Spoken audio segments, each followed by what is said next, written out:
What is going on, soccer fans? Welcome to the UWS Kickoff Show National Championship Week. Megan, how are you? I'm very well, thank you very much. It's a good evening to talk soccer. How are you doing? I'm doing well, and it is a good evening to talk soccer because we've got a lot to talk about with this national championship kicking off this Saturday. Some really good matchups, Megan. I don't know if you got a chance to look at everything, but the way everything sets up is kind of nice, and it's going to be interesting to see how it plays out with the matchups. What are your thoughts on our first matchup, Foothills and FC Buffalo? This is going to be a really, really good matchup. FC Buffalo come from an extremely competitive division up in the East. We talk about it all the time, every game being really competitive. It's really difficult to get out of situations. We're seeing a lot of games where things are back and forth. And then you've got a team like Calgary who albeit 10-0 record, have had those really extremely competitive, tough matches. They've gone against what we know in this league to be the best team with as the reigning champion from last year. So I think these two teams are going to be an excellent matchup because we know that they're used to battling for a full 90 minutes, game in, game out. Well, earlier today, I had the opportunity to talk to Carissima Catrona from FC Buffalo. We'll play her interview later in the show. But to start, we're going to start with Foothills as we wait for our guests. But Foothills has a record of 10-0-0 this season, 22 goals for, 10 against. Out of all of the teams, Megan, they've allowed the most goals in this tournament weekend that's coming up.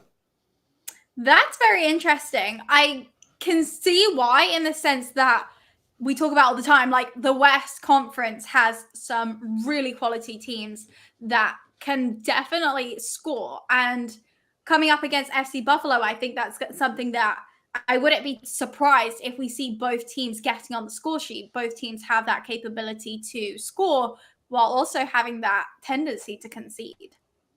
Yeah, and 22 goals for it's a good number to have. It's also, if you go through and you look at everything, it is the lowest of the teams in the tournament with the 22 goals for. So you're not getting a whole lot in terms of wow factor, but you're getting a defense that seems pretty stout with a lot of their players having played together at the club level for Foothills and at the University of Calgary for the Dinos. Yeah, there's some definite team chemistry that we see when they play, and also that history. You know, these players, when they beat SC Blue Heat, like you saw how much it meant to those players because it was a historical moment in the club. And that wasn't just for those players like, oh, this season I'm playing for them. Woo, what a great moment. No, this is something that those players have been involved in for years and years now. And coming off that 2019 season, they're going to be back with a vengeance this year. Yeah, 2019, they were the runner-up to Los Angeles Galaxy OC. And if you think about it, 3 of the 6 UWS champions have come from the West. Do you think there's anything in the water out West that's causing that to be the case? I don't know. I think I need to go find out, though. I need to head over to the West Coast and see what's going on. West Coast is the best coast, they say. But hey, you also had an opportunity a couple weeks ago on the Kickoff show to talk with Maya Jones. Tell us a little bit about that conversation and what did you get from her demeanor that makes you think that they have what it takes to lift the trophy Sunday in Ludlow, Massachusetts? Yeah, I mean, I got a lot of confidence vibes. I got the vibe that they are ready to take on anybody. Maya even said it herself, you know, they haven't been looking at those other leagues going on. They've simply been taking it game after game and just proving themselves in every match and building on that confidence. So I think going into it, that's really the mentality that Foothills is going to have. This is another game. We've done it 10 times already this season. Let's go out and win the next one. And all eyes will be focused on that one. She did make a really interesting point about how a lot of their players have actually gone back to their respective colleges. So they are starting preseason with another team. And that did not seem to phase Maya at all. So that was really interesting to hear the communication between the coach and all the girls, even if they are no longer with Calgary set up right now. They're all staying in in contact with each other, and they all will be returning for this national championship. So I don't think that that's a concern for them, but it's definitely something for us as fans and as analysts to note something down like that. When we found out with the 4 teams that were drawn together or that were making this weekend, what matchups did you really have that you wanted to see that maybe didn't come through for the Final Four? Oh, I mean, that's a good question. For me, I think that the Final Four is what I think I anticipated from those semifinals. And in terms of who I wanted to see play who in the Final Four, I was happy to see any competition. I think all of these teams are very well matched. Yeah, it's just whatever game you're going to watch this weekend, watch them all because they're all going to be so awesome. I mean, the talent in the UWS this year has been epic. I'm really looking forward to seeing the Mustangs in the Final Four, though, I must say, because I think they're a team that we have all been talking about. How do they handle the pressure? How do they handle these competitive games? And we're starting to see it. And the scoreline of the KC Courage game for me was a little bit flattering to them. But, you know, they can take that comment and they can run with it. They can use that to fire them up because I'm not saying that they're a bad side in any way. I think KC Courage had a very unlucky day in front of goal. And in that final third, they could not get that final moment that they needed. And Mustangs scored against the run of play. There were 2 goals from set pieces. So I am so ready to see the Mustangs in this Final Four, to see them in this competitive environment. Well, and let's not forget, the Mustangs last year were running away with the Midwest Conference all year long until they got to the playoffs. And then the playoffs, they got tripped up by the last year's semifinalist, Midwest United. So there's no telling what could have happened. And in fact, all of these teams, with the exception of Foothills, didn't have a rule season. Let's with the way Canada's borders were closed. 2021 was a difficult season for them. Athenians made it in, but Buffalo and Chicago were the 2 teams that at the end of the day were like, okay, they are the number 1 seed. They're playing the best soccer. And CT Fusion obviously knocking off Buffalo, and Midwest United knocking off the Mustangs. Definitely didn't sit well with either of those sides, and we'll find out a little bit more about this hashtag unfinished business, it seems like, for 3 of these 4 teams in this weekend.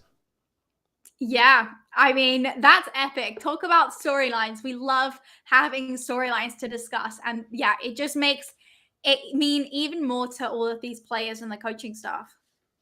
So tonight for Calgary, as we wait for our guests, Grace Moore from the University of Calgary played for the Dinos, and coach Troy Flannery, and Maggie Zaxko, who was at the University of Alberta for some time back in about 2015, 2016, both playing important roles, 8 games and 6 games apiece, both scoring a goal. But veteran leadership on these 2 teams from these 2 women.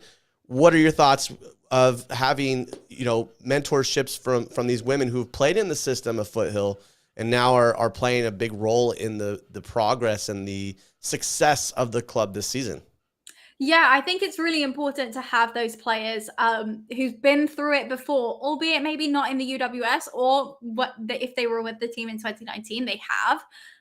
But having that experience of playing in those knockout games, it's something that you can't teach at practice. You can't teach on the training ground. And the more you do it in college, you go through to regionals, you go through to nationals. Those knockout games are what prepare you for these big moments. So when it comes down to playoffs and national championships in the UWS, you can fall back on those feelings. You know how to handle the pressure. You know what it's like when social media is going crazy talking about this tournament that's coming up and how these games are so big. And so that's really going to be helpful to those younger players who maybe haven't experienced it before. How important is it to have individuals on your team who have veteran leadership, who might not be, on the stat sheet every week playing, but definitely in the background as potentially a coach or a staff member, kind of helping you understand, hey, look, this is how we deal with this particular pressure? Because to be honest, I think the national championship weekend, you could go in two ways. You could go in thinking it's just another match, but for a lot of these younger kids, we're talking about athletes, women, young women who are 16, 17 years old, who are now playing for an opportunity to lift a trophy for not just their club, but their region, their state. What kind of pressure are these young athletes facing?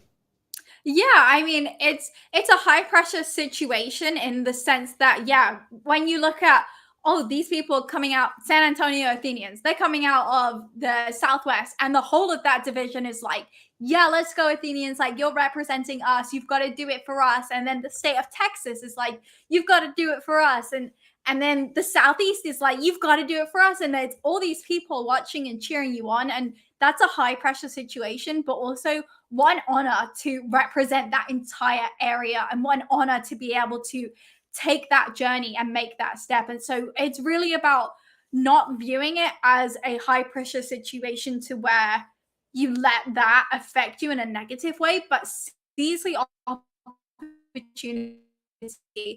There's people watching, there's people talking, there's going to be coaches out there's going to be agents out there who might want to sign you after this tournament. And so take this opportunity. And if it doesn't happen this year, that's okay. The UWS is here and you can get really competitive soccer again next year, and the opportunities will continue to come. I think the one thing that excites me is all of the youth national teams that are represented this coming weekend. We've got national team members from Canada. We've got national team members from Argentina in Nina with Chicago Mustangs. We've got some youth Mexico internationals. So there's a lot of youth, a lot of opportunity. Think about when you were of this age, growing up 16, 17, 18, and having this opportunity. What would it have been like for you, Megan, being a player yourself? I definitely would have been nervous, and I would have been texting and calling my dad, being like, give me that pep talk, and leaning on those support systems around me who know what I can do, who know what my desires are, and just to kind of reinforce that this is your goal and this is your opportunity and you can do this. Having people around you who know you and understand your passion and where you want to go and why this is such a big moment for you is really, really key, and use them to kind of help you to direct and focus your energy into positive things. So you want to, slow down before a game and really visualize what you want to do in the game. And rather than thinking before the game, oh my gosh, this is the biggest stage ever, what am I going to do? Like, you need those people to check in on you and to give you that advice, and just stay focused.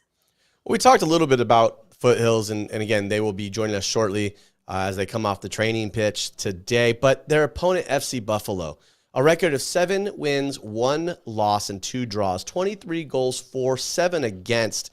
In the playoffs, they defeated the number 1 seed, the New England Mutiny, and then they went and they beat the number 2 seed, Coppermine United, who I thought was going to be the representative because they've played so well all year, but they had that extra gear in the end.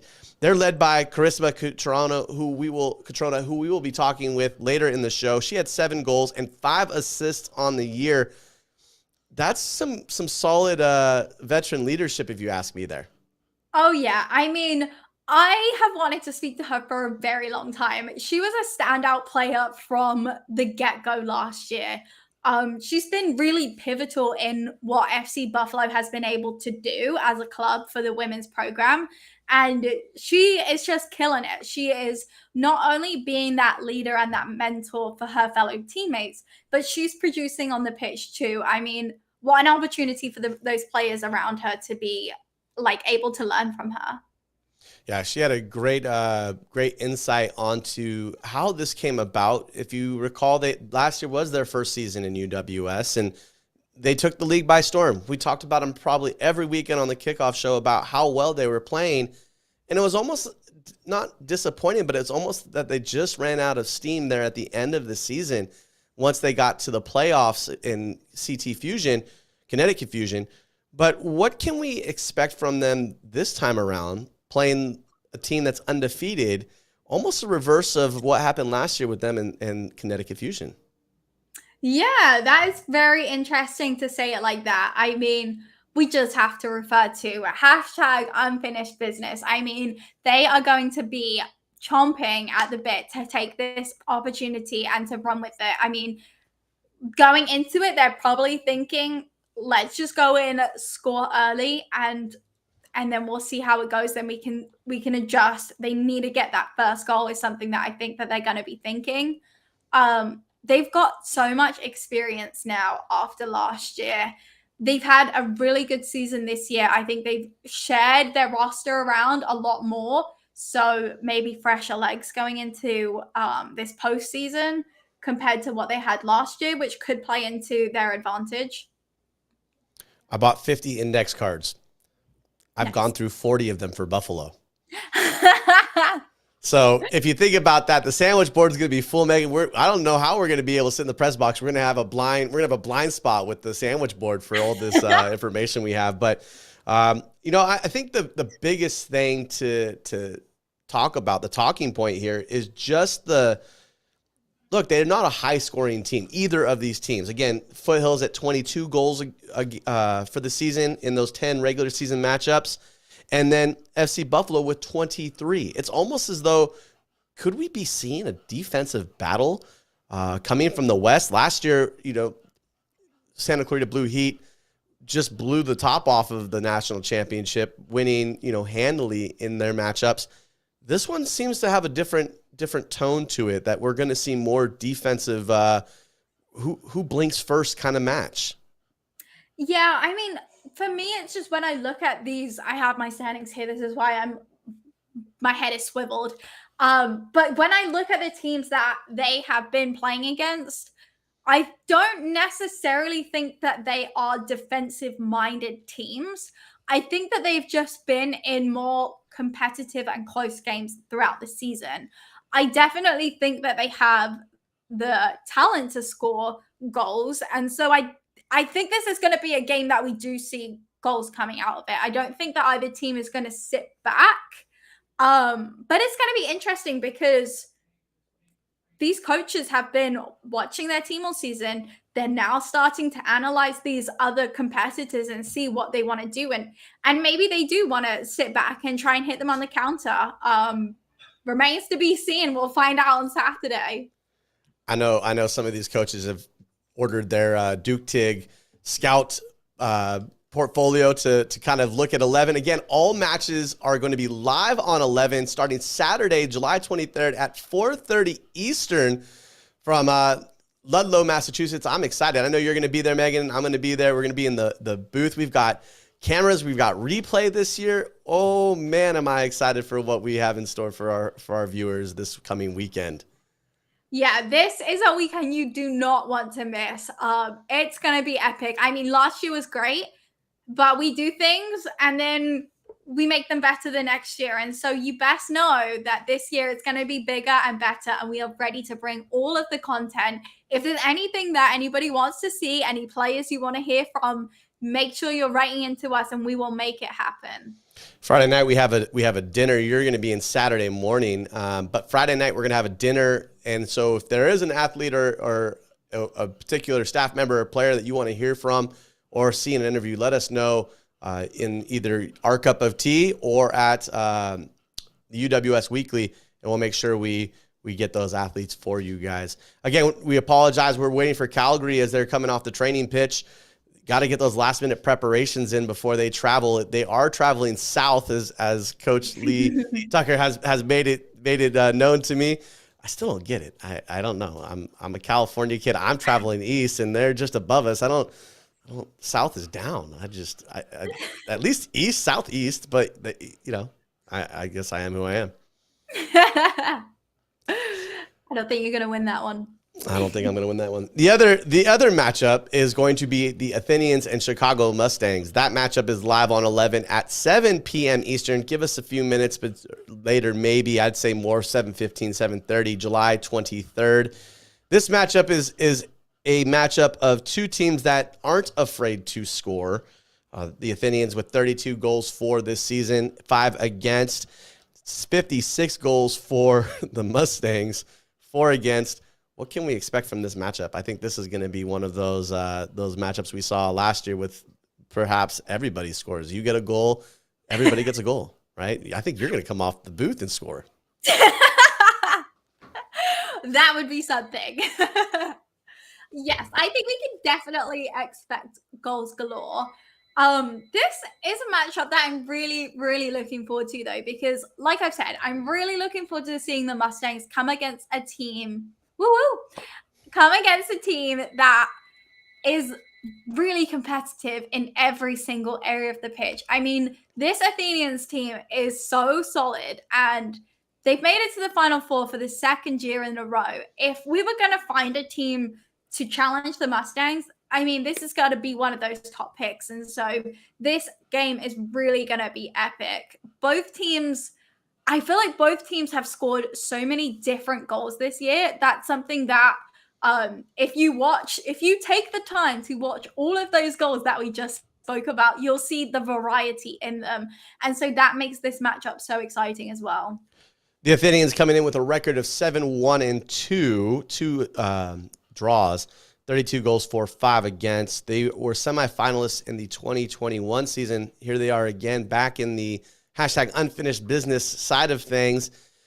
A little different of an approach this year, obviously, with what had occurred with the Austin Elite Club not being able to participate due to some of the problems that were going on within the club. And we send our best wishes to that group as they try to rebuild and regrow soccer in Austin, Texas, because it's important to have soccer in a community everywhere. But Austin's a little on the special side. There's a lot of great athletes, a lot of great talent in that region. They deserve soccer at the highest level. So our well wishes are with them, and anything we can do for that community in Austin, Texas, please reach out to Megan or I, and we'll help out as best as we can to get that up and running.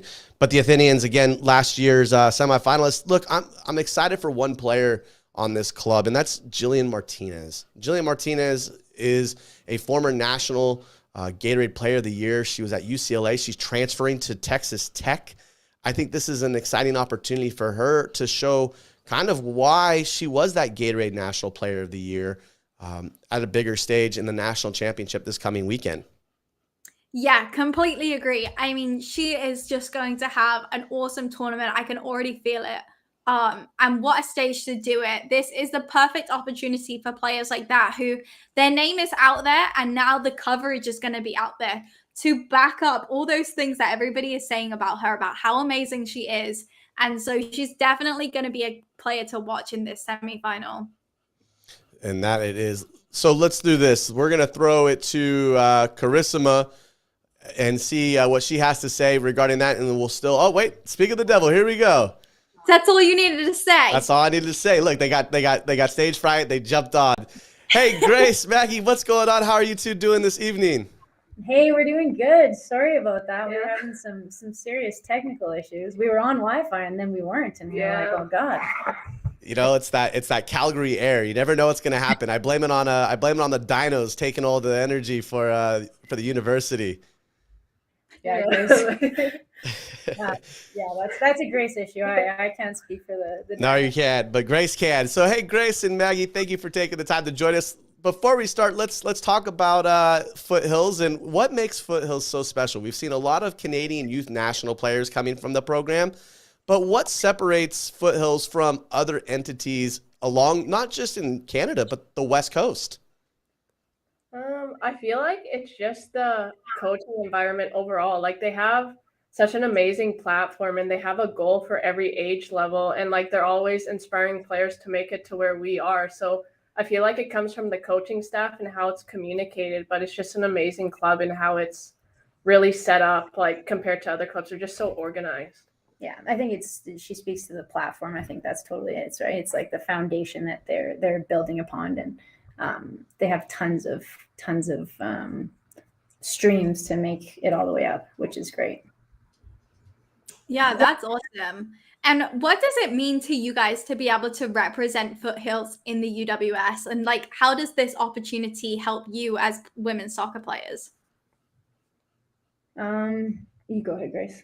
Yeah, it's definitely an honor to like take this opportunity, because I've been at Foothills ever since I've been young, and I won a national championship with them, and to just hopefully win another trophy this weekend would just be amazing to show the pathway that you can inspire to like take. And yeah, it's just been really a dream to come to Foothills. Like they set you up, and if you put in the work and you just impress the coaches, you'll go places and make it to the UWS level. Maggie, eight matches this year that you participated in during the regular season and a goal. What was it like as a defender to score a goal? Yeah, it was huge. You know, it's fun being a small player and getting to do big things. I feel like as a defender, yeah, you're not usually expected to get up and score those goals, but on those set pieces, you know, you can make your way up and sneak in there. So yeah, it was wicked, and especially in the first game, it was fun to be able to contribute. So yeah, I was very pleased. Yes, and I believe you contributed a lot more than just that goal season. So we see you back there. We think you're a great player. Appreciate you. Now, can you tell us a bit about the training environment that you have at Foothills and how you think that has helped you get this 10-0 super impressive record against some of the best teams? Yeah, you know what? I think the biggest thing for us is that everybody's bought in, and we've been kind of like gearing up for this. It started last year when we had a really super strange season, but it just kind of, we built from that momentum, and it felt like at the end of that last season we were just growing. You know, we were doing this, and then the season did this. You know, we're only 4 games in it, so I think that the training atmosphere just stems from all the hard work that everybody puts in, and we have players that show up each session that are there to push the standards. So I think that's kind of the biggest thing is that we're all there for a goal. So like Grace said earlier, yeah. Coach Lee kind of hid some of the secrets, but I have to ask on behalf of everybody, what was the secret to holding Santa Clarita Blue Heat from scoring and from having them, you know, last year they took the league by storm. Obviously you guys played 1 match against them, but what was it like to have the opportunity to play them twice and win both of those matches? I mean, it was phenomenal. I mean, we were so pleased. Like, I mean, when we went to Santa Clarita, it was like, okay, let's go out there. Let's do our best. Let's show them what we've done. I mean, standout performances from some of the girls on the team, and we had the kind of tenacity to stick with it. And luckily, you know, I mean, there was chances both ways. We had a few that could have gone in as many as they had. Well, not as many maybe, but we had some chances that we could have taken away with too. So I feel like it was a great test, and it was awesome to be able to hold them scoreless. And I mean, to play them back home, we were just excited and kind of just built off that momentum. So yeah.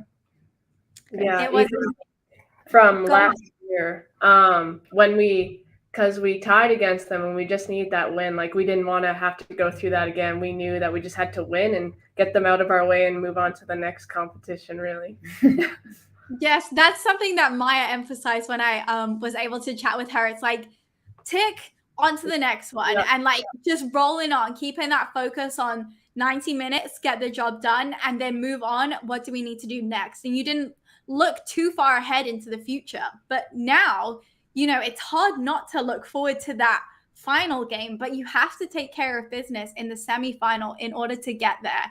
And so what are the feelings like in Foothills right now? Is there nervous energy? Is it confidence because you know you've beaten the reigning UWS champion right now? Tell us a bit about that atmosphere. Yeah, I feel like we're all like very confident. Like, I feel like there's some nervousness in everyone because I don't think, well, personally, I haven't been to a national championship with UWS yet. I don't have. No, I joined for last season as well. Yeah. So yeah, it's very exciting, but I feel like we have the experience. Like, girls have played in Div 1 in the States. They've won championships. We played in U Sports. There's championships there as well. So I think we all have the right mindset going into the weekend. Mm-hmm. I agree. Wow, she nailed the hammer on the head, or however you say that expression. Not like that. So what's the week look like? Obviously, we're getting down to crunch time. I think you guys are traveling out Friday morning to Ludlow. But between now and then, what's the training look like? Is it light training? Is it recovery? You've had about 2 weeks off now. So how do you prepare for FC Buffalo this coming weekend? Yeah, I think we're putting in the work to maintain what we've done, you know? Like for sure there's a little deloading that takes place, but for the most part, for those of us that are still able to train together, it's like grind it out and do the work so that we're prepared. We're just so excited. I'd say like, yeah, we're confident, but we're excited to put in the work and make sure that we're as ready as possible, and be that training, recovery, whatever. It's all of the pieces. So yeah. That's awesome. And what do you think it's going to take to be able to beat FC Buffalo in the semifinal? I feel like we just need to do what we've been doing all along. Like we've had the right mindset. We play as a team. Like we know that there's times where an individual needs to do what they're good at. But I feel like if we just connect all the pieces together, we'll do well. We just need to stay confident and just don't even think of the competition we're playing. Just play what we're capable of doing and not worry. And if there's mistakes that happen, just bounce back and be better. Yeah. Good answer, Grace. Awesome. Grace is ready. Grace is the PR person. She's taking over for everybody else on the team. Well, hey, Maggie, Grace. I know. Faster, so. Well, hey, I know you guys have just gotten off the training, and it's probably time for recovery and some food. So we wish you guys the best of luck. We look forward to seeing you Friday night at dinner, and hopefully we can chat and get you guys on again this Friday live from Ludlow, Massachusetts. Awesome. Thanks for having us. Yeah, thank you. Thanks, y'all. Have a great rest of the evening. You as well. Bye. I'm excited. I'm ready for them to play. Oh, yeah. I like that they have this mentality of, all right, on to the next one, right? It's kind of the idea of this season for a lot of our teams, unfinished business, and just let's go. Let's go. Listen, joining us next, we have Carol and Nina, who are going to join us from the Chicago Mustangs. They are coming off a season of a record of 7-0-1, one draw, 56 goals, 4 against. Playoffs, they beat St. Louis Scott Gallagher 3-1. They beat the Corktown Hawks narrowly 4-3. And then that matchup we talked about with the KC Courage, some run of unluckiness on the Courage part perhaps, but still a 3-0 win. As they're looking at each other like, oh no, this is not okay. They're coming on ready to have a conversation. But listen, let's get them on. Nina and Carol, good evening. Thank you for taking the time to join us. How y'all doing? Oh, you guys are muted. Let me fix that. There we go. Perfect. All right. Sorry about that. It's all right. It's all right. You got nervous. How y'all doing? No, we're fine. I'm good. How are you? Good. So you guys, you've made it. Last year came up a little short, obviously, but this year you're back in the picture at the national championship weekend, where you guys will take on the San Antonio Athenians. First off, walk us through what was different from last year to this year to finally make it through after, I won't say a disappointment for anybody, but definitely you guys probably didn't finish the season the way you thought you would with that loss to Midwest United. But walk us through this year. What was different, and how are you ready and prepared for this national championship? Sure. Okay, well, first of all, I think it's our team didn't really change much. So I think coming into the second season we all knew that we had to get past that first game. So I think we all had that same mentality to be able to keep pushing through, and we already had experience and knew what it was going to be like. So I think that helped us get through where we are now. No, yeah, I can agree with you. Compared to last season, it's frustrating how it ended so quickly, but now we're mentally prepared, physically prepared, and ready than ever.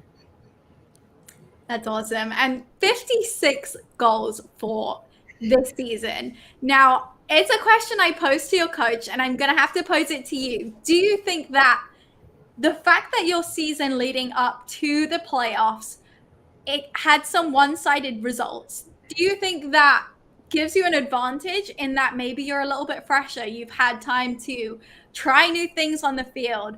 Or do you feel that you wish you had maybe some more competitive games within your regular season? Yeah, although a lot of people didn't think we played against much competition, I think people didn't realize the quality of players we had. So, I mean, it's a little frustrating, but we're a good team, as people just don't know it yet, and we're ready to prove that. I love that. Nina, you're kind of cheating this year because you have your strike partner with University of Louisville and Julia on your side. You both are scoring between the two of you 22 goals this year. What is it like to be able to play with a teammate from college and have that camaraderie coming from the college environment to now the semi-professional environment with Chicago Mustangs? Well, I've actually known Julia for like 11 years. We played together way before college. So it was actually a funny coincidence that we both committed to the same college. So I think we've always been like the closest like friends. We were best friends since we were like 10. So I think being able to have that connection on and off the field, I know exactly what she's going to do either without her even telling me. So I think having that connection, it just helps so much when we're together on the field. That's awesome. And I feel like the community of Chicago has really got behind the Chicago Mustangs. The atmosphere at your games has been really cool. Now traveling over to Ludlow, are you going to have any fans coming with you? What do you anticipate the environment to play in to be like? And how do you think maybe if your fans don't go with you, that will affect your game? Well, yeah, we wish that most of our fans would come as much of our family could come, but it is a long drive. We're actually flying out there on Thursday. Okay. But we do have a live stream, so as long as that is there, we have a lot of fans there. Yeah, we'll get some good views from the Chicago community for sure. Let's hope, yeah. No, yeah, like besides that, I feel like us as a team, we're really good. We're really connected with each other. So even if anyone is there watching us or not, I think we all have a great bond on and off the field. So as long as we have each other, I think we should be fine. So, Carol, North Carolina State is the path I hear, and the ACC having another former ACC kid or current ACC member next to you. Is there any rivalries going on in the at practice between you two, playing midfield and forward? Yeah, sometimes we do hit it off and we get mad at each other, but it's the best part about soccer, being able to compete against each other and just make each other even better than we are. It's a day-by-day process, and I'm very lucky to play with her. I look up to her every day. What excites you about playing for the Wolfpack this coming fall? The competition, for sure. The competition. There's people all over the country who we have a chance to play with. It's very unique, and I'm in for it. And I'll let Megan ask the next question here, but I have one more. What was the recruitment process like? Obviously, last year playing for Mustangs, playing 7 games, having 2 assists, and continuing that trend this year, playing in 7 games, 3 goals, 2 assists. How has the UWS prepared you, along with the recruitment process? How's it prepared you for North Carolina State? Well, it was actually a bit complicated because I injured my knee about 2 years ago. The recruitment was actually a bit difficult than it really was for me. But Tim, which is my head coach, was always there by my side, even before my knee and after my knee. And that's what I really liked about him. He supported my decisions and wherever I wanted to go. So, but the UWS has also, Dino, our current coach, has helped me so much on mindsets and above that. That's awesome. And speaking of the UWS, what do you both think it's going to take to bring the championship back to Chicago? You want me to start? Honestly, I think just doing what we've been doing. I mean, our style of play is obviously unique, as a lot of people say. I think if we just keep following our coach and just doing what we like to do, putting in that work, I think we should be fine for these next couple days. Yeah, it's just being very consistent with what we're doing and just doing what we love the most, play the game. What's the preparation look like? Obviously, you're flying out Thursday. What does training look like over the next, let's say, 48 hours before you get on a plane? And when you touch down, are you getting straight to recovery? Are you going straight to training? Or are you going straight to sleep? Actually, tomorrow we do have practice. We are going to practice tomorrow. And on Friday, we have a light practice just to get our legs moving. We're going to be on a plane, so we don't want to be stiff or anything. We've been prepared, honestly, and we put in the work outside of the field, and it's not just it's going to the gym, nutrition, sleeping well. All those factors are very important for our performance. Well, we're really excited to see what you guys bring out of the Midwest Conference. Obviously, playing teams like Scott Gallagher, Corktown, and Courage to get here. It's not an easy path, and one that any team getting ready for this weekend probably wants to take when you have 3 games against really good competition. We wish you guys the best of luck and hope to see you guys. One more thing. Go for it, I Megan. want to see this uniform this weekend because I love it. Oh, the purple and black. Yeah. Oh yeah, that is our new addition, and I feel like we've worked so hard for this moment, so we had to come out with something. So we have to look good, of course, to be able to play good. So look good to play good. I've heard that since I was a little kid. So, well, Nina, Carol, we know you guys have some recovery. We know it's late over there in up there in Chicago. So, hey, best of luck this week. Look forward to seeing you guys at the dinner on Friday, and hope that we're able to have a conversation and maybe see you guys Sunday lifting that UWS trophy. Yes, that's the plan. So thank you guys so much for having us. Thank you. Awesome. You both have a great evening. We'll talk soon. You too. Bye-bye. All right, Megan, what are your thoughts here? What do you got? Besides being frozen. I'm back. There you I did are. not hear what you said, guys. I said, well, what are your thoughts besides being frozen? Well, I mean, there's just so much excitement. Everybody who we've spoken to is so confident, like coaches included. I feel like everybody is confident in their ability. Everybody has a solid club all around, like the foundations, the practices. I mean, it just makes me so excited because I know that this competition is going to be so tight. This is the moment that we're all waiting for, and it's really going to honestly exceed all expectations that people have. They called us out. They've been listening to the show. They know that we've questioned their conference, and maybe it gives them a little bit of a chip. Is that bulletin board material? Did we just provide that? We making storylines out here. Oh man, we are. Hey, and speaking of storylines, let's get on to our next guest. Representing the San Antonio Athenians, goalkeeper extraordinaire, all 5'9". Mia. Hey, Mia, how's it going? How are you? Hey, well, bit of a typo, 5'10", but No, that your dad said that's if you wear longer studs. no.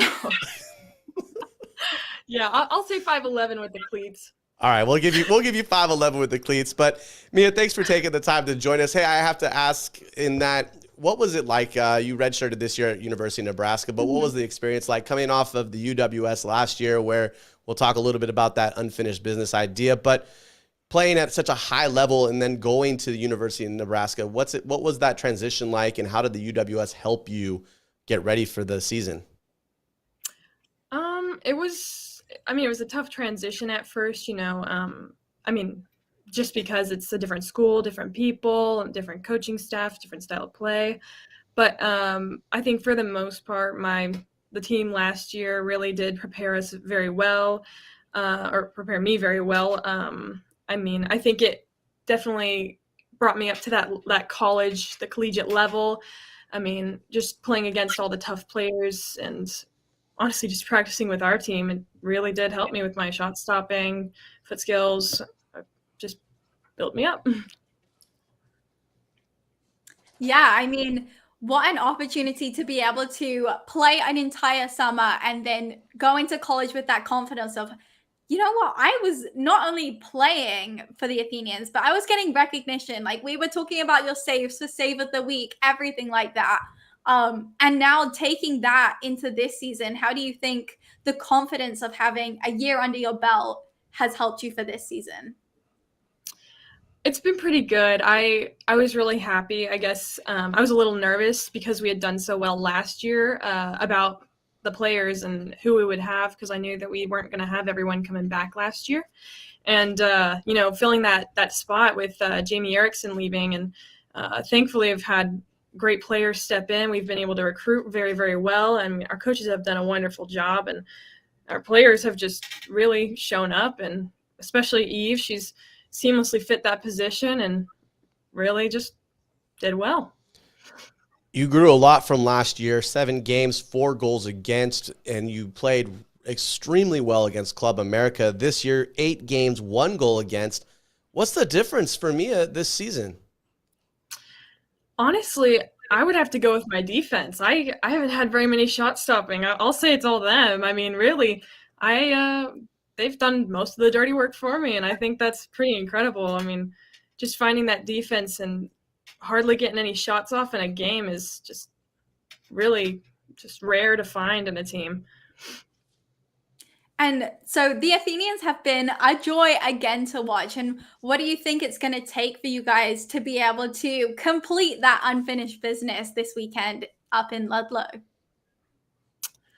I mean, really just having our head in the game. I think we have what it takes every single game. It's whether we just want to show up for it or maybe take it a little easier. But I think we really have that mentality and we're ready to go into it full-hearted. No training today, obviously, due to the heat in San Antonio. I heard it's a wicked hot in there.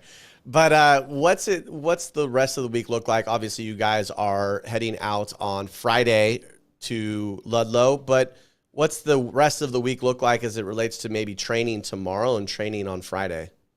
Or training Thursday, I'm sorry. We do. We have we'll have our training on tomorrow, and then we have one more the day before we leave.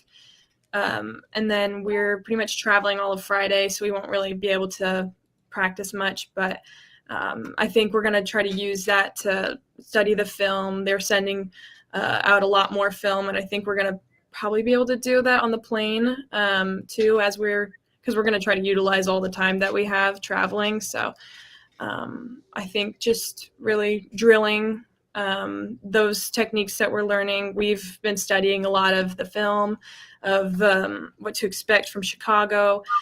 Really just that last game that they played against KC Courage and trying to practice, I guess, almost mocking the other team and simulating that environment to really be prepared, I guess, for this next game. That's interesting. Yeah, it's really interesting to see the approaches of different teams and whether they're using the film, whether they're, going off stats, whether they're just focusing on their own game and haven't really paid attention to the other conferences. Throughout this season, have you as a player and as a team, as the Athenians, been looking at those other conferences and seeing, oh, if we make it to nationals, this is who I really want to play? Have you paid attention? Definitely. Definitely. I think we were really looking forward to be paired up against Chicago. I mean, we know they're definitely going to be a tough match, but we were thinking it'd probably be the best entry-level competition for us in order to get into that next round. So we were really happy with being paired up against them, and we're really looking forward to playing them. 56 goals for on their behalf, with two players scoring 22 of those goals by themselves. As a goalkeeper, what are you most excited about as it relates to facing such an opponent, between having Mallory, Julia, and Nina coming at you? 30 goals right there in their forwards. How are you preparing yourself mentally and perhaps physically to be ready for this? Definitely. I'd say this whole week, really just working on getting that shot stopping to my 100%, just to be 100% confident in whatever I'm doing. I really just drilling shot stopping. I did see an Instagram where you said you caught it, but you didn't. You knocked it down. We gotta clean this up. I know it was a rougher training session. I will say I have only probably gotten hit in the butt like 4 or 5 times in my life off a post But that with one, a soccer ball. But have they ever gone in like that one? Yeah. But that one went in. That one went in, and it would have counted in a game. Remember that. I like to count it as an assist. Nice. That's awesome. Definitely, I think that's one of the better ones I've scored on myself. I've had a rough one. I've punted it into the goal before. A little bit rough. Wasn't that when you were younger, right? Yes.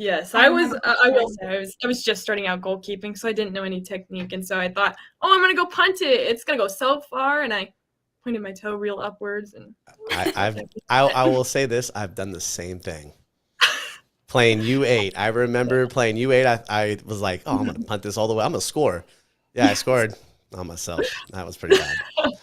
But they didn't have video then, so they didn't. I'm aging myself. They didn't have video. My parents didn't have a camcorder. I wish they would have recorded it. It was such a. I mean, ugh, what a lucky goal, but oh my gosh, not a good one. It was a golazo. It was a golazo.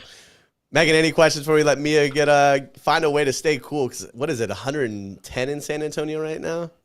It's pretty hot. It's around there, probably more in the 103, maybe. All right, that's where we're at right now here. That's where we're at in Sacramento. Yeah, it is warm. Yeah. My final question to you is, what can we expect from the San Antonio Athenians Instagram account leading up to the championship weekend? Because we all know that your club and its social media pages are legit. Yes, our social media guy Ryan does an amazing job. I think we're probably going to see a lot more just fun TikToks about traveling, and most likely a lot of takeovers. So stay tuned. Yes, definitely make sure you give them a follow. Well, Mia, we really appreciate you giving us the opportunity to chat this evening. Again, we know it's warm and you're probably getting ready for training tomorrow. You guys are hitting the training session early because it is getting hot in San Antonio, and then you guys will fly out Friday. Look forward to seeing you at the dinner on Friday night, and hopefully you guys are able to recover and maybe lift that trophy Sunday afternoon in Ludlow, Massachusetts. Yeah. Thank you for having me. No worries. And looking forward to it. Bye. All right. Bye. Bye. We'll see you later. Athenian Nation is strong. I think they're ready for hashtag unfinished business. We didn't bring that up. I was too afraid to bring it up with her. Yeah. Too afraid. Didn't want her to get mad at me once we touch down on Friday. But I think the big thing that I realize is it's very loose. It's very light, and they have a good attitude. But so does Mustangs. This is going to be a very good matchup. I just, at the end of the day, it's going to come down to who can control the midfield and get up front. Obviously, Mia's going to have a big opportunity to, etch her name in UWS history with some saves and some opportunities. But we'll see. I think it's important going forward. But what are your thoughts as it relates to this potential matchup of, Mallory, Nina, and Julia versus Mia? I mean, that's going to be epic. What a joy it's going to be as a neutral to watch and just appreciate the talent on the field. As a fan for the Mustangs and as a fan for the Athenians, I mean, they are going to just have to rally behind their players and be the third player that's going to push them over the edge, because the competition is hot. And hot take from Mia that the Athenians were happy with the matchup of the Mustangs and feel that was the one that they wanted to play in. So, yeah, I mean, that's a storyline. I like that. It is refreshing to hear because, look, you're playing against, as a goalkeeper, you're playing against probably the best offense in the league, and you want that as your first matchup. I would say that's my second matchup, but Jake put it best that the San Antonio Department of Defense was solid this season. I think that in and of itself is really important. Love that. Department of Defense. Hey, so listen, let's talk about FC Buffalo. I think FC Buffalo, our last representative in the UWS National Championship weekend, live from Ludlow, Massachusetts, Saturday for the semifinal, Sunday for the final. I think FC Buffalo has a chance. I really think that this is an opportunity for that crew, that group, that community to really put and lay last year to rest. Because what happened last year, being the number one seed, they got upset. They're upset. They come back this year with pretty much a new roster. I'll say a new roster every week, or a new starting 11 every week, it seems. But in the end, they're traveling. It's a 5.5-hour drive from Buffalo to Ludlow. I think it's a good opportunity to see Buffalo at its finest. I agree. And I'm very interested to see. It's interesting, 5.5 hours. Do these fans make that drive? I mean, I sure hope so.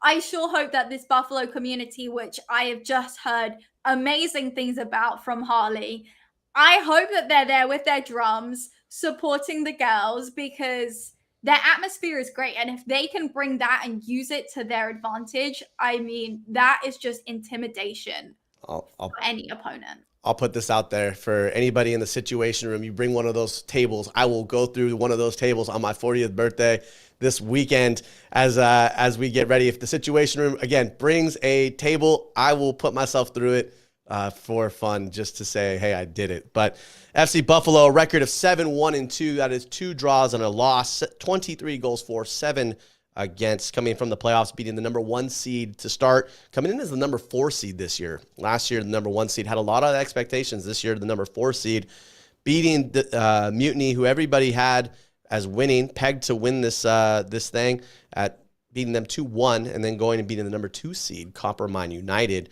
3-2. Carissima obviously is leading that charge. 7 goals this year, 5 assists. Last year in 10 games, 4 goals, 5 assists. So she's just getting better. She's just getting started in the UWS. Yeah, she really is. She's taking this league by storm and making an impact in so many ways. Her own stats are just part of her story because she is just giving so much of her soul to this team.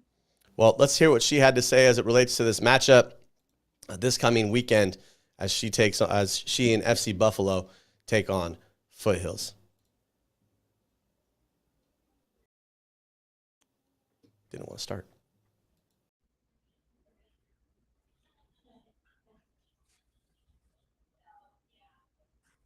Jon joined.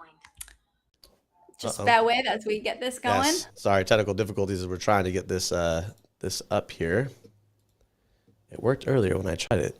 There we go. All right, we are back with the pre-recorded interview with Carissima Catrona from FC Buffalo. Carissima, good morning. How are you? Good morning. I'm doing well. How are you? You know, I'm excited. This national championship weekend is going to be fun. You are obviously experienced going to Ludlow, Massachusetts. What was it like last Friday for you to participate and play in that semifinal match, to have the opportunity to participate this weekend? Yeah, it was a really fun and a really successful weekend for our team. Obviously, playing in Ludlow, we do have a little bit of experience now in that soccer stadium. So I think that'll help us going into this weekend. It was a really nice stadium and a really good location. So I know that we're all really looking forward to it this weekend. Well, before we get into kind of your accolades with University at Buffalo, let's talk a little bit about your upbringing in Williamsville, New York. What was it like growing up playing soccer in Williamsville, and kind of take us through your experience and what led you to the University at Buffalo? Yeah, it was great growing up in Williamsville. We had, strong club programs that I played for growing up. Obviously, going to Williamsville South for high school, we also had a really strong soccer program. And there's a lot of really good schools in the area and other soccer clubs in the area. So it just created a really competitive environment for me growing up, which I think, ultimately helped me once I got to college and beyond.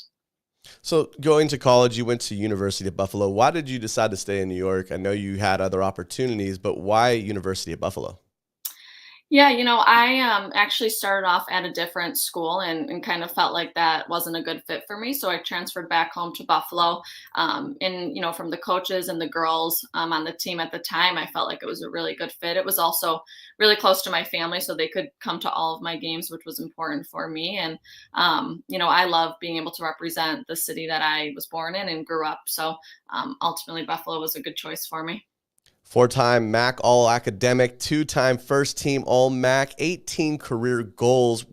Explain the experience. What was it like to have those accolades that you've established, and what was it like to be able to be named All-Academic 4 times and 2-time All-MAC? Yeah, I think anyone who's playing college soccer right now could agree that college soccer can be a grind. Obviously, there's the athletics that you have to focus on, but also academics. And academics was always a really important piece and part of the journey for me. So, a lot of my time throughout college was studying and doing coursework, and then playing soccer and training and winning games and things like that. So I had a really good experience, and obviously, the teams that we had there at the time that I was at Buffalo were great. We never got to a MAC championship, unfortunately, but, that kind of left me hungry for more, which is kind of what brought me to FC Buffalo. FC Buffalo has a chance to feed that national championship feel, I guess is the way to put it. Mhm. But listen, I have to go a route and say, why number 8? I noticed number 8 is kind of your thing. What has led to this number being part of you? Yeah, to be honest, I wish I had a better story about it, but I was number 6 in high school. And then when I got to University at Buffalo, number 6 was already taken. And number 8 was like the best, next number that was open. So I took that. And obviously that was my number all throughout college. So I stuck with that as we got into the first FC Buffalo season last year. You graduated from University at Buffalo, and in 2021, after COVID had come about, you guys started this club, FC Buffalo, on the women's side. What was that journey like to get this club to establish a women's program? Yeah, I actually graduated a couple of years prior. I graduated in 2019. And, I had a really tough ending to my college career. I actually tore my ACL halfway through the season. So I think that kind of fueled the fire, for me as to wanting to continue playing and rehabbing my knee. And then ultimately, still having kind of that competitive fire. And I, when I heard that FC Buffalo was going to start a women's side, I was really, really excited because I knew that was going to be the perfect opportunity for me. And then, others in the area who are like me, who are looking to continue playing at a high level. Well, you've played in every match since the inception of the team, 10 regular season matches, along with 11 goals and 10 assists. What does that mean to be able to continue? And what's the reasoning for continuing to play? Are you looking to possibly get on with another club, more experience, maybe in Europe or the United States? Yeah, I would ultimately love if an opportunity like that came along for me. I've spent my whole life playing soccer and training, and obviously had a tough end there to college soccer. So now to be able to kind of get back after it, and I feel good. I'm healthy. I feel like I'm ready to compete. So hopefully, another opportunity comes along. But if it doesn't, then I've had so much fun playing for FC Buffalo and being a part of it that I could see myself being a part of it for a very long time. Well, being a part of it, you think you have everything, right? And it keeps going. Last year was tough, right? You guys left a little bit of unfinished business. I think that's the hashtag this year's unfinished business. But you guys were the 1 seed in 2021, only to lose during the conference playoff. During the offseason this summer, or this past fall and winter, what was the established idea? What made everybody want to come back and have a second go at potentially making the national championship as you have this coming year? I think unfinished business is the perfect way to put it. We had a really successful inaugural season last year. So obviously making it to that championship, and not being able to win that kind of, left a bitter taste in our mouths this offseason. And I think sometimes that kind of helps the offseason training and motivates you coming into this season. We have a lot of returners, and we also had a lot of new girls join the team. So I think kind of being able to start creating, new chemistry, new connections with all of the new girls and the returners, and just kind of coming together as a team, and knowing that we have a lot of talent on our team, and being able to, kind of put that all together and go throughout this season. So, we, I think, had some struggles this season. Obviously, we had a loss and some ties, but I think in the end, what's gotten us to this, national championship weekend coming up is our resiliency. And, not every game was perfect for us, but we stayed the course and we did it together as a group. You have striker forward partners who have been really helpful in providing goals and assists. What's the vibe like in the locker room amongst all of the forwards and strikers, even the attacking midfielders for FC Buffalo during the games? It's really interesting, for these UWS teams because, in college, mostly, the girls are all around the same age. But now on FC Buffalo, we have such a variety of age groups, backgrounds, schools. One of my forward partners is 16 years old and I'm 26. So, just that age gap even.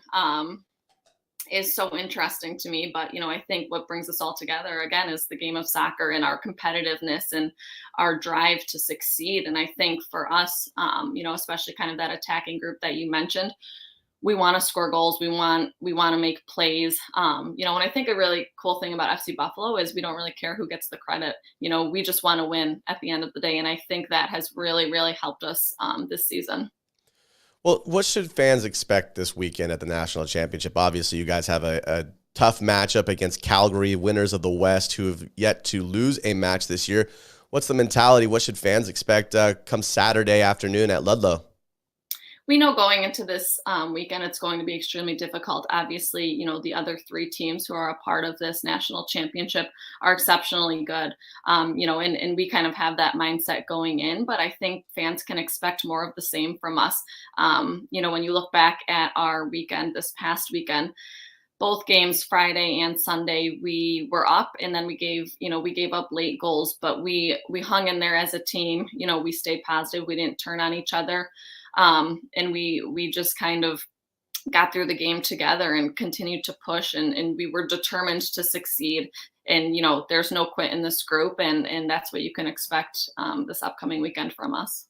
I noticed the vibe was really low-key light for Coppermine. It's like you guys went in with this, with just feeling okay and comfortable with whatever the result was.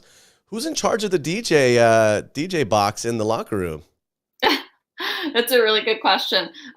Danny Vest, one of our center midfielders, usually or is manning the music, or Maya Palmer, one of our outside backs. They're usually getting us ready for the game. It's funny because at actually both stadiums that we played at on Friday and Sunday, the other team's music was so loud that we kind of fed off of that. So they definitely had some good music choices, but I think being low key is kind of our thing. We're not this, really loud group.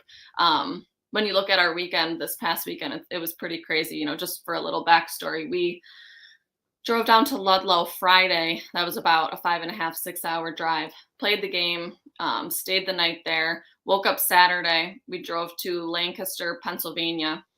That was another 5.5, 6 hour ride. Stayed the night Saturday night, woke up Sunday, and then drove about an hour and a half to play at the Coppermine Field in Baltimore. Played that game, obviously. You know how that went. We went into overtime, pulled out the win, and then drove another 6 hours home. So we were calling ourselves the Road Warriors all weekend. Nothing phases this group, and I give my teammates and the group at FC Buffalo so much credit for, not being fazed by things like that. That can be, a really tough weekend on the road when you're constantly traveling and, kind of staying over at hotels, and obviously then going into overtime can be exhausting. But, I'm so proud of this group and the way we battled all weekend.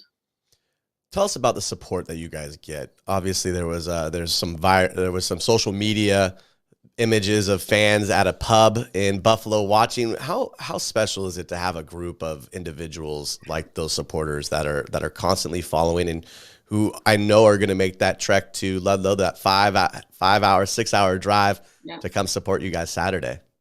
We are so thankful and so lucky that we have such a powerful supporters group. At all of our home games, they're the Situation Room. That's what we call them, and that's what they call themselves. And they come with their drums and their music and their chants. And it really does give us so much energy and just excitement to play in front of them. And just like you said, at this past weekend, they were all at the Banshee, kind of an Irish soccer pub in the area, where they all got together. And, that stuff makes a really big difference from us. And just to see the way that, our fans and the Buffalo community have gotten behind us has been really, really special. And, I hope we can pull through this weekend for them as well.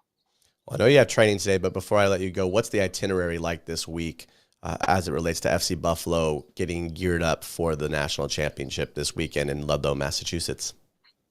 Yeah, kind of like I've said before, it's more of the same. We're staying the course. We're not changing too much. We have found a lot of confidence and success in what we've been doing all season, obviously with training during the week, and then getting on the road this weekend. We're looking for a big win on Saturday. And, I know this whole group from, our owner, our coaches, our fans, our families, our supporters, and all the girls on the team, we're really excited and definitely looking forward to it.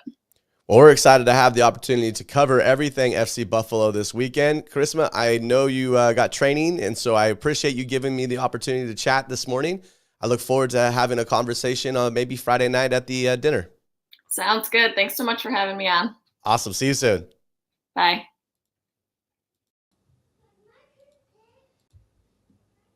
All right. Megan, what are your thoughts? Long interview. It was good. That was great. Road Trip Warriors. I love that nickname. I mean, that sounds insane. And that Sunday game going into overtime must have just been crazy. But wow, what and like piece of adversity to overcome. And then the feeling knowing that you did that and it brought you all together right before the time where your team needs to be completely on the same page, on the same line in order to take that trophy back home. I feel like they're prepared. I feel like they're hyped up. I'm hyped up after hearing that conversation. So FC Buffalo is ready and the drums are coming with. Do you think that they playing so many matches in the travel home and then the game that went into overtime, do you think they have what it takes left in the tank? I think so, because I think that the recovery period that they have is long enough to where that can't be an excuse. And I don't think that they would ever use it as an excuse. I think that they would have tapered their training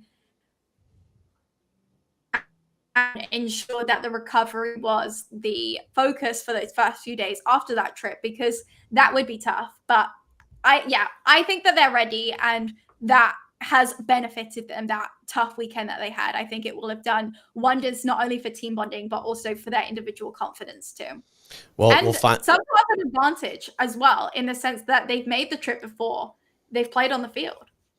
Well, we'll find out as we get ready for the conclusion of the Summer of Soccer 2022 in the UWS this weekend in Ludlow, Massachusetts. For the national championship, all matches live starting Saturday at 4:30 Eastern, with the matchup of Calgary versus Buffalo, live from L'Estadio and live on 11 with Megan and I behind the mics. I'm excited.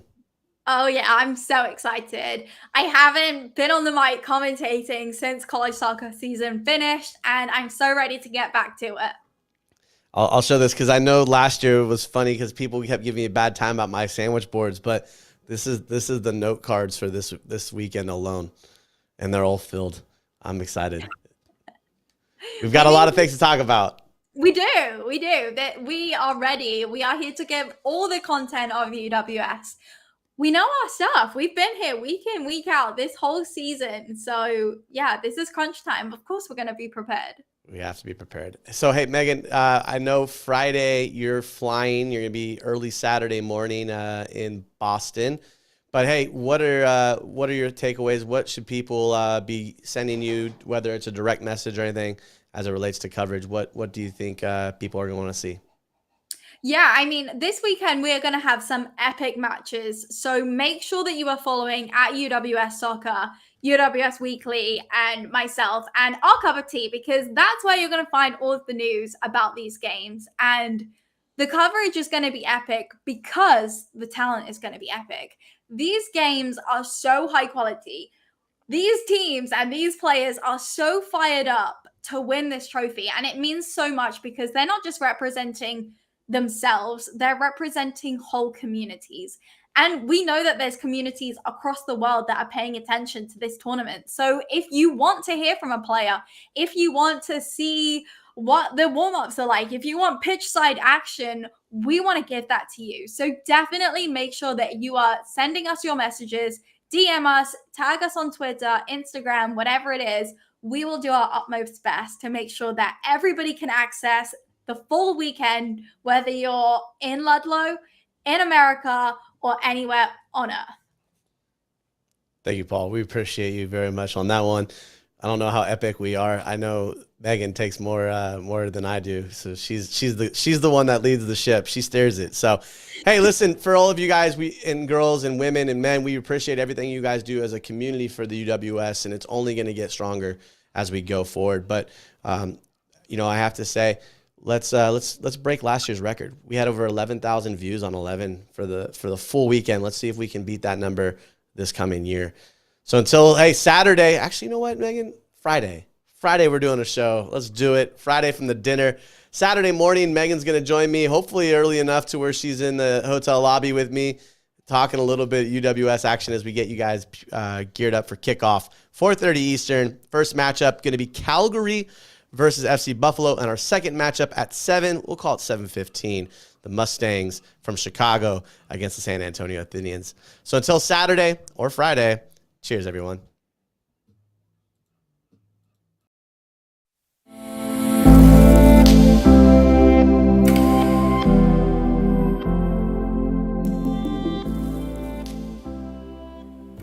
I'm a part of UWS because of the opportunity it provides women. Because it provided me the competition and exposure I needed to get to where I am today. Because financial transparency is important to me. Because at its core and within its leadership, it is truly dedicated to the promotion of the women's game. Because of the competitive pathway it provides female players and coaches.